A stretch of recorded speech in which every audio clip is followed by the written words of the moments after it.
Market segmentation. हाँ, meaning हमने इसका डिस्कस कर लिया है, वैसे मैं फिर से रिवाइज कर देता हूँ। मार्केट सेगमेंटेशन आपका एक स्ट्रेटजी है या फिर एक प्रोसेस है जिसके माध्यम से आप क्या करते हो, जो टोटल आपका मार्केट है, और टोटल मार्केट को आप जनरली हेट्रोजीनियस मार्केट कंसीडर करते हैं, उसको आप डिवाइड करते हो होमोजीनियस मार्केट में, यानी उसका सेगमेंट बनाते हो, एक रूपता, मतलब आपका जो टोटल मार्केट है उसको अलग अलग पार्ट में डिवाइड करते हो। जब डिवाइड करोगे तो किसी न किसी आपका नेचर या फिर बेसिस पे किया जाएगा टोटल मार्केट का डिवीजन, ठीक है। वो डेमोग्राफिक नेचर हो सकता है या फिर साइकोलॉजिकल बेसिस पे हो सकता है, एज हो सकता है, जेंडर हो सकता है, टेस्ट प्रेफरेंसेस, बहुत सारे अलग अलग हम बेसिस डिस्कस करेंगे। बेनिफिट के भी बेसिस पे आप डिवाइड करते हो। तो किसी न किसी एक स्पेसिफिक बेसिस पे जो आपका मार्केट है, उस बेसिस पे हम क्या कर रहे हैं, उसको डिवाइड कर रहे हैं। मैंने ऐसे बताया भी था कि अगर ये आपका टोटल मार्केट है तो आप इसको अलग अलग कैरेक्टरिस्टिक्स के बेसिस पे क्या कर रहे हो, डिवाइड कर रहे हो, ताकि एज ए फर्म या फिर बिजनेसेज हम एक स्पेसिफिक सेगमेंट में बेहतर तरीके से हम अपने मार्केटिंग स्ट्रेटजी को क्या करें, डेवलप करें और उसको लॉन्च करें। या फिर हम किसी एक स्पेसिफिक सेगमेंट को ले सकते हैं या फिर अलग अलग सेगमेंट को भी ले सकते हैं, लेकिन कहने का मतलब है कि जब आपका प्रिसीजन होगा, स्पेसिफाइड होगा, या फिर किसी एक स्पेसिफिक डोमेन में या सेक्टर में काम करेंगे, तो वहां पे आपका स्पेशलाइजेशन और एक्सपर्टीज ज्यादा बेहतर तरीके से डेवलप किया जा सकता है या फिर हम उसको मैनेज कर सकते हैं। तो इसलिए आपने क्या किया, टोटल मार्केट को, अब यहाँ पे हमने कहा कि जो टोटल मार्केट है वो हेट्रोजीनियस मार्केट है। तो हेट्रोजीनियस मार्केट जो भी आपका गुड्स या सर्विस है, उसके लिए हमने डिवाइड किया अलग अलग सब मार्केट में या फिर सेगमेंट में, जो कि जनरली हर एक सेगमेंट अपने आप में क्या होगा, होमोजीनियस होगा, ठीक है। जैसे अगर हम बात करें कि अगर एज के बेसिस पे ले लेते हैं, तो हम यहाँ पे 12 से 18 साल का एक सेगमेंट हमने बना लिया कि यहाँ पे जो हमारे कंज्यूमर होंगे वो 12 से 18 वाले होंगे। यहाँ 18 से 28 साल के जो जनरेशन है, पॉपुलेशन है, उनको टारगेट कर लिया। और डिपेंड करता है कि हमारा प्रोडक्ट है क्या है और किसको हम ये सेल करना चाह रहे हैं। तो हम सबको नहीं सेल करना चाह रहे हैं, जो हमारा एक स्पेसिफिक सेगमेंट है हम उसी को सेल करना चाह रहे हैं, ठीक है। में भी हो सकता है कि टोटल मार्केट आपका अलग अलग डाइवर्स या फिर नेचर का है, तो जो स्पोर्ट्स इंथुजियास्टिक आपके एथलीट्स हैं, पर्सन हैं, हम उनको टारगेट कर लें, ठीक है। तो एक तरीके से हमने बेसिस बना लिया आपका स्पोर्ट्स जो कैटेगरी में फॉल करने वाले आपके ऑडियंस हैं या फिर जो आपके पर्सन हैं, उनको हम अपना गुड्स सेल करेंगे। तो हमारा प्रोडक्ट या सर्विस मास लेवल पे हम ये नहीं करें कि सबके लिए है। बहुत सारे ऐसे प्रोडक्ट होते हैं जो आपका इंडिविजुअल सबके लिए भी होंगे, लेकिन जब सेगमेंटेशन की बात कर रहे हैं तो हम अपने प्रोडक्ट को स्पेसिफाई कर रहे हैं कि हमारा प्रोडक्ट स्पेसिफिकली किसके लिए है। एजुकेशन पे के बेसिस पे हो सकता है, तो हम कह सकते हैं कि जो हाईली एजुकेटेड पर्सन है ये उनके लिए। इनकम के बेसिस पे कैटेगराइज कर सकते हो कि जो हायर इनकम ग्रुप है हम उनको टारगेट कर रहे हैं, तो ये इनकम के बेसिस पे कैटेगराइजेशन हो गया। कोई हो सकता है कि लोअर या फिर मिडिल इनकम ग्रुप को सर्व करें, तो उसके लिए कैटेगराइजेशन सेगमेंट क्या हो गया, मिडिल या फिर लोअर इनकम ग्रुप। अब समझ में आ रहा है हम कर क्या रहे हैं, किसी न किसी एक स्पेसिफिक बेसिस पे जो टोटल मार्केट है हमने क्या किया, उसको अलग अलग सेगमेंट में, सब पार्टमेंट्स को डिवाइड कर दिया। और यही जो डिवीजन की प्रोसेस है वही आपका क्या है, मार्केट सेगमेंटेशन है, ठीक है। हमने इसमें एग्जाम्पल भी लिया था जब हम पहली क्लास में मीनिंग डिस्कस कर रहे थे हिंदुस्तान यूनिलीवर का, कि इनके पास जो डिटर्जेंट है वो डिटर्जेंट कई सारे अलग अलग ब्रांड के हैं और हर एक ब्रांड अलग अलग स्पेसिफिक ग्रुप को टारगेट करता है। जैसे हमने सर्फ एक्सेल की बात किया, तो सर्फ एक्सेल किसको टारगेट कर रहा है, हायर इनकम ग्रुप को। इसके बाद हमने रिन की बात किया, वो जनरली आपका मिडिल इनकम ग्रुप का हो गया। और इसके बाद विल की हमने बात किया, विल किसके अंडर आएगा, आपका लोअर या फिर जो बजट फ्रेंडली है, अफोर्डेबल प्राइस में, उसको हमने लॉन्च किया। तो है तो सारा चीज डिटर्जेंट के टर्म्स में ही, लेकिन आपका जो टारगेटिंग हो गया वो एक स्पेसिफिक सेगमेंट के फॉर्म में हो गया कि हमने किस सेगमेंट को टारगेट किया और किस सेगमेंट के हिसाब से हमने कौन सा प्रोडक्ट मार्केट में लॉन्च किया, ठीक है। तो ये होता है आपका मार्केट सेगमेंटेशन। तो मीनिंग हमारा कंप्लीट हो गया। इसमें और भी कई सारे एग्जांपल्स हम ले सकते हैं मार्केट सेगमेंटेशन में। इनकम के बेसिस पे हमने बताया है कि हाई इनकम ग्रुप के लिए आप लग्जरी कार्स या फिर हाई सेगमेंट में आप मोबाइल फ़ोन लॉन्च कर सकते हैं, जैसे एप्पल का एग्जांपल ले सकते हैं।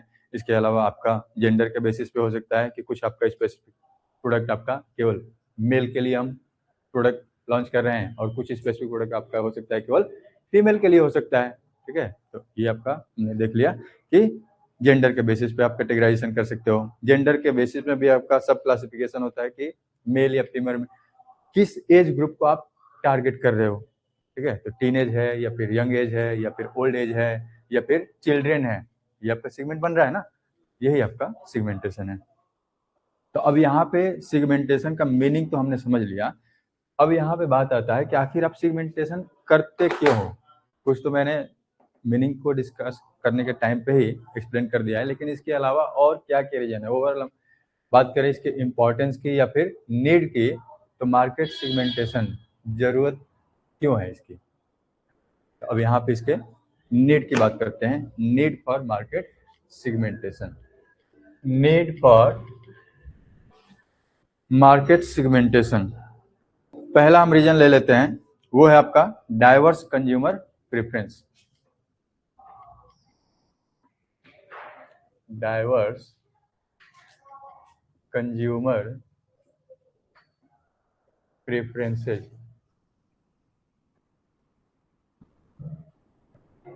मार्केट में जितने भी कंज्यूमर्स हैं सबके टेस्ट और प्रेफरेंसेस अलग अलग हैं।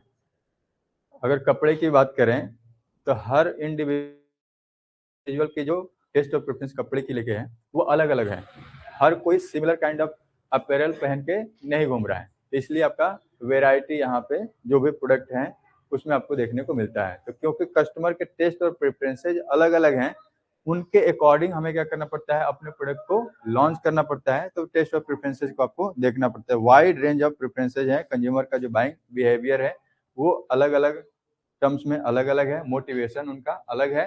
तो उसके हिसाब से आपको क्या करना पड़ेगा, उनके लिए आपको वो प्रोडक्ट लॉन्च करना पड़ेगा।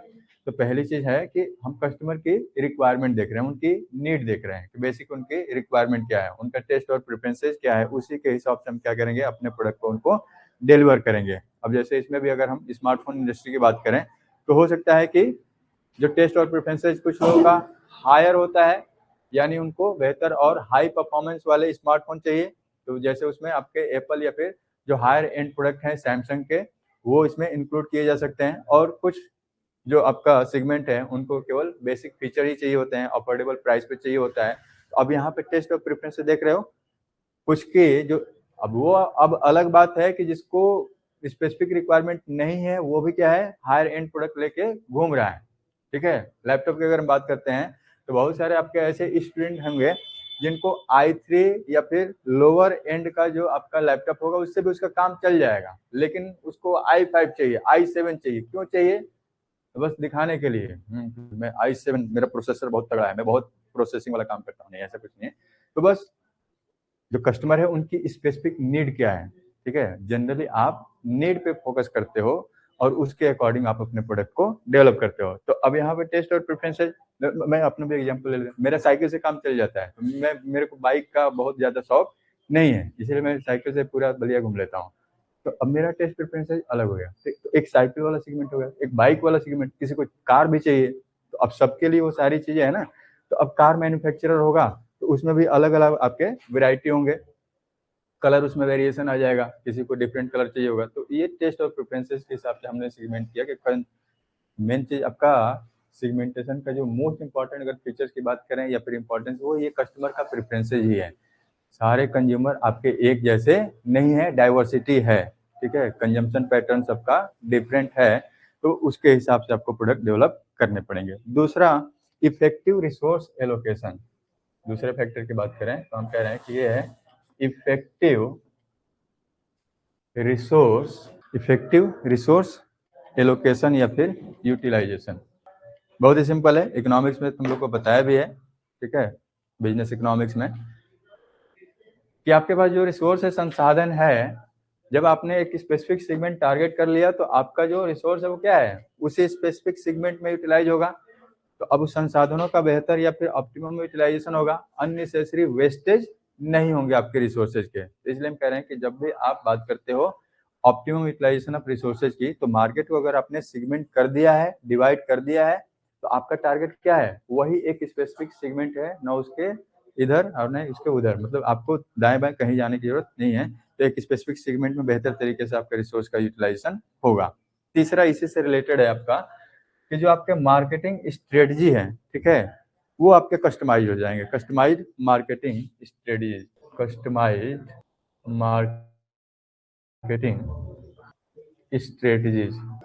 कस्टमाइज का मतलब यहाँ पे क्या है, हम एक इंडिविजुअल के टेस्ट और प्रेफरेंसेस की बात कर रहे हैं, और जो मार्केटिंग स्ट्रेटजी है हम उसी इंडिविजुअल के हिसाब से क्यूरेट करते हैं। जैसे कल हमने अमेजन और फ्लिपकार्ट का भी एग्जांपल लिया था कल के केस स्टडी वाले डिस्कशन में, तो हमने कहा कि जब आपके जो सेलर हैं या फर्म है एक इंडिविजुअल स्पेसिफिक ग्रुप का जो टेस्ट और प्रेफरेंस है वो इवेल्युएट कर लेते हैं और उसी के हिसाब से वो रिकमेंडेशन आपको देना चालू कर देते हैं, तो आपके पास अननेसेसरी इधर उधर के एडवर्टीजमेंट नहीं आते हैं।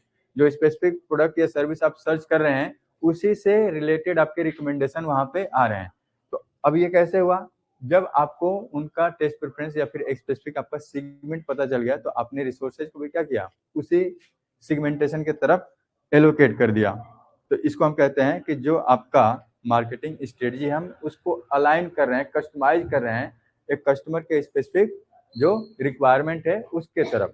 एक तो हमने कहा कि सेगमेंटेशन के लिए कंज्यूमर के प्रेफरेंसेस को हमने ध्यान दिया, तो कंज्यूमर के प्रेफरेंसेस के हिसाब से ही आपका जो मार्केटिंग स्ट्रेटजी है वो भी आपके डेवलप किए जाएंगे, ठीक है।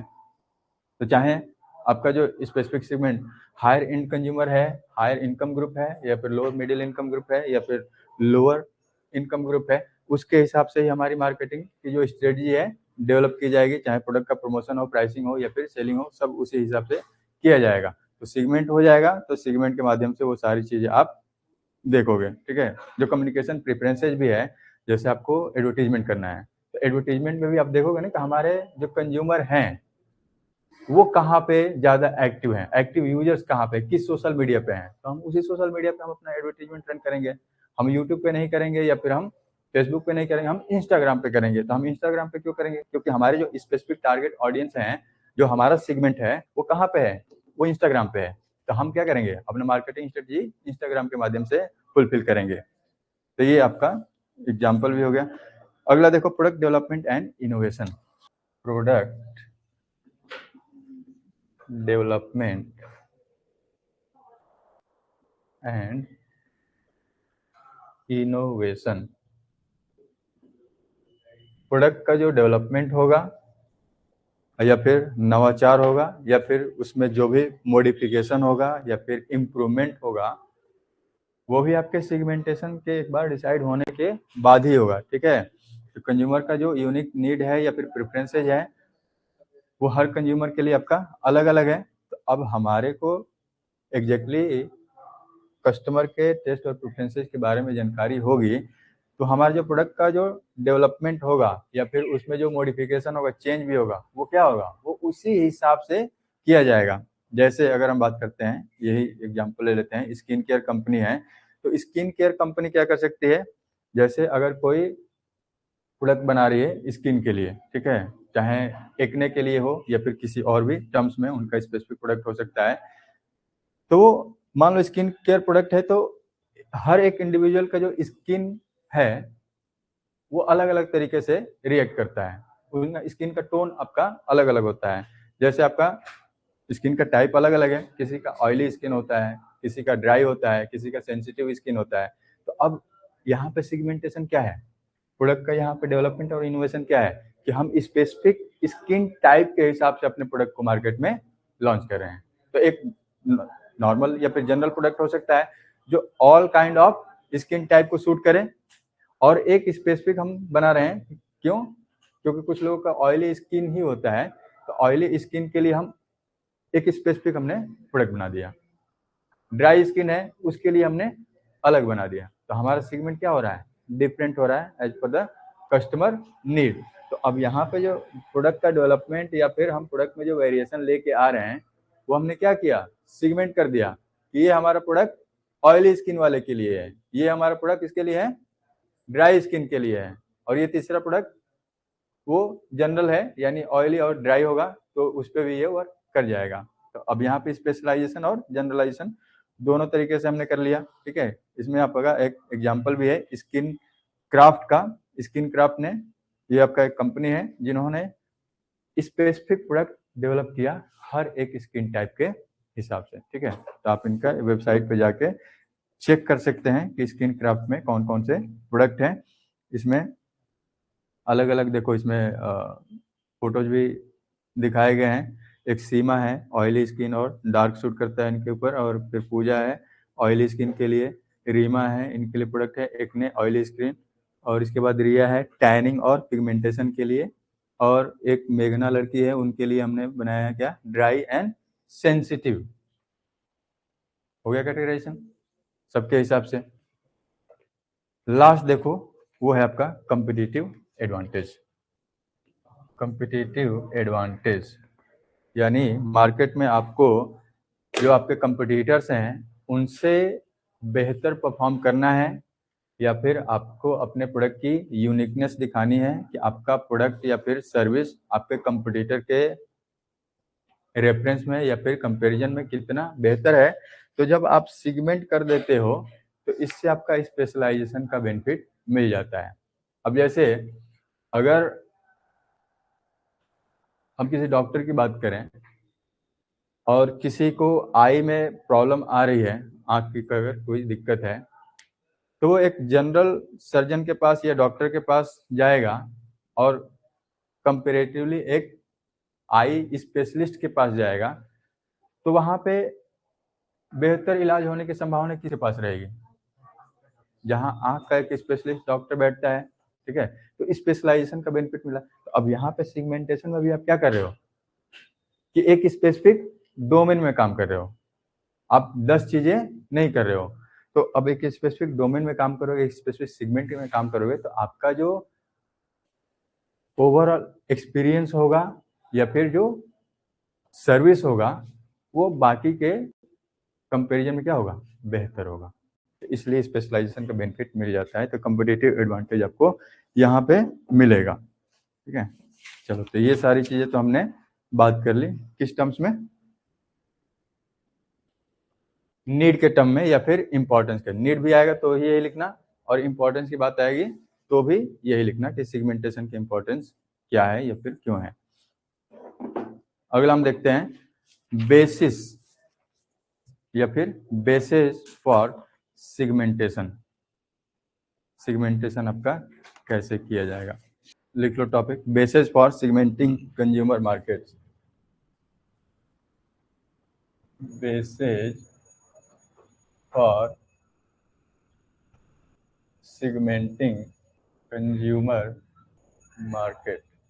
सिगमेंटेशन जब हम डिफाइन कर रहे थे उसमें हमने बताया कि किसी न किसी एक स्पेसिफिक बेस पे या फिर कैरेक्टरिस्टिक्स पे या फिर किसी नेचर के बेस पे आप क्या करेंगे, सिगमेंट किया जाएगा, टोटल मार्केट को डिवाइड किया जाएगा। तो ये आपके बेसिस कौन कौन से हैं? तो बेसिकली हम टोटल जो आपके अलग अलग कैटेगरी हैं या फिर सिगमेंट हैं डिस्कस करेंगे, लेकिन इसके बेसिस को हम बेसिस दो पार्ट में डिवाइड कर रहे हैं। एक है डिस्क्रिप्टिव वेरिएबल के बेसिस पे और दूसरा बिहेवियरल वेरिएबल के बेसिस पे। तो पहला पार्ट लिख लो डिस्क्रिप्टिव वेरिएबल्स, दूसरे पार्ट में लिख लो बिहेवियरल वेरिएबल्स। चलो, डिस्क्रिप्टिव वेरिएबल के अंदर लिखो पहला जियोग्राफिक सिगमेंटेशन। जियोग्राफिक सिगमेंटेशन लिखो इसमें, जियोग्राफिक सिगमेंटेशन। दूसरा बेसिस लिखो इसमें डेमोग्राफिक सिगमेंटेशन। तीसरा लिख लो साइकोग्राफिक सिगमेंटेशन। बिहेवियरल वेरिएबल में लिख लो, पहला लिखो बेनिफिट्स, दूसरा लिख लो ओकेजन, तीसरा कौन सा है, यूजेज रेट या यूसेज रेट, चौथा कौन सा है, लॉयल्टी। चलो, इसके बाद हम डिस्कस कर लेते हैं, आज ये कवर कर लेते हैं जियोग्राफिक, डेमोग्राफिक और साइकोग्राफिक। बहुत ज़्यादा टाइम नहीं लगेगा, फटाफट कवर कर लेते हैं। पहला देखो जियोग्राफिक सिगमेंटेशन, भौगोलिक विभाजन।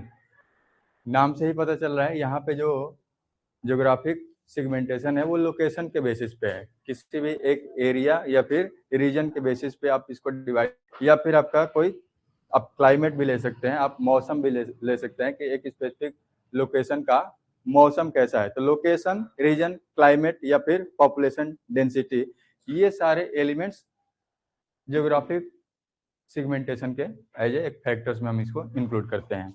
अब इसमें एग्जांपल क्या लोगे, कई सारे फर्म या बिजनेसेस हो सकते हैं कि जैसे आपका ठंडी वाली जगह है, ठीक है, तो वहाँ पे जो पर्टिकुलर काइंड ऑफ अपैरल, जैसे आपका ठंडी वाले कपड़े हो गए, जैकेट हो गया, ग्लव्स हो गया, स्वेटर हो गया, वो सारी चीज़ें हम प्रोड्यूस करेंगे। यानी हमारा जो कस्टमर बेस है वो हर टाइप का नहीं है। कौन सा है? जो ठंडे वाले इलाके में रह रहा है, ठीक है, जैसे लद्दाख वाला एरिया में रह रहा है, तो वहाँ पे ठंडी ज़्यादा पड़ती है, तो वहाँ के लोगों के लिए हमने जो स्पेसिफिक काइंड ऑफ ठंडे या फिर गर्म कपड़े चाहिए होंगे, तो वो गर्म कपड़े हम वहाँ पे सप्लाई कर रहे हैं।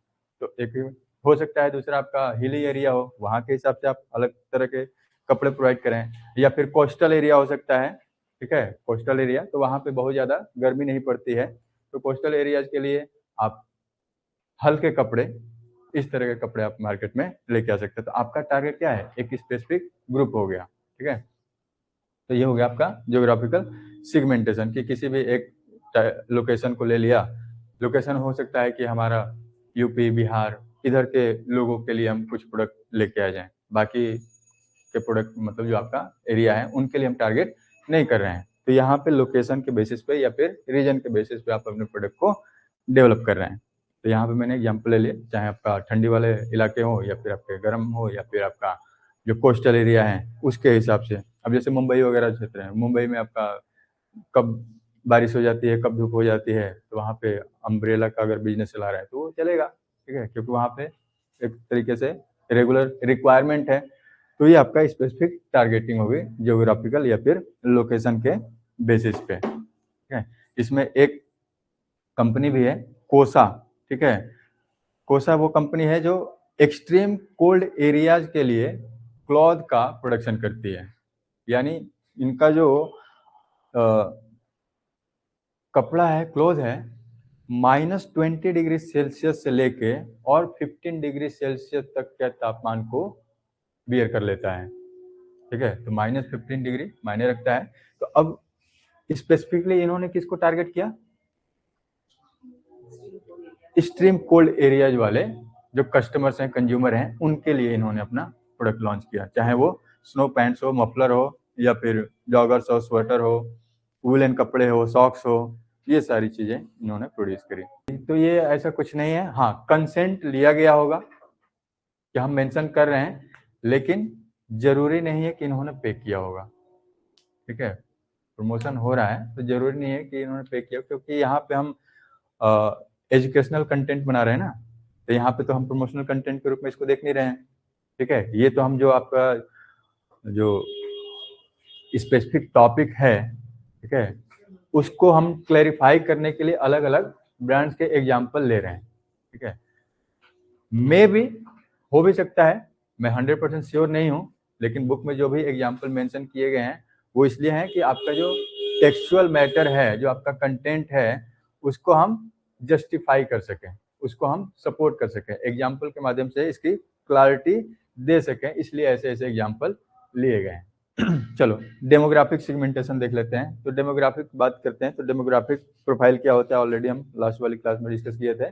चाहे आप पॉपुलेशन के नेचर या कैरेक्टरिस्टिक्स की बात कर रहे हो, एज है, जेंडर है, या फिर उनका इनकम है, या फिर एजुकेशन लेवल है, बहुत सारी चीजें हम एक स्पेसिफिक पॉपुलेशन के कैरेक्टर्स के रूप में इंक्लूड करते हैं, इन्वॉल्व करते हैं। तो आपका जो सेगमेंटेशन होगा वो एक स्पेसिफिक एज के बेसिस पे हो सकता है, ठीक है। किसी पर्टिकुलर एज को हम, या तो हमने चिल्ड्रेन का एज ग्रुप ले लिया, या फिर यंग पॉपुलेशन ले लिया, या फिर ओल्ड एज ले लिया, ये कैटेगराइजेशन हो गया।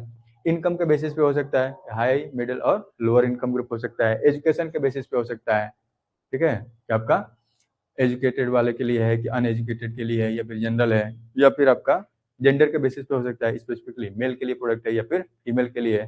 तो अब बेसिकली आप क्या बात कर रहे हो? ये सारी चीजें डेमोग्राफिक के बेसिस पे बात कर रहे हो। अब जैसे हमने फर्स्ट क्राई.com है ना, तो वो अब उनका स्पेसिफिक सेगमेंट है, कौन सा? चाइल्ड का है।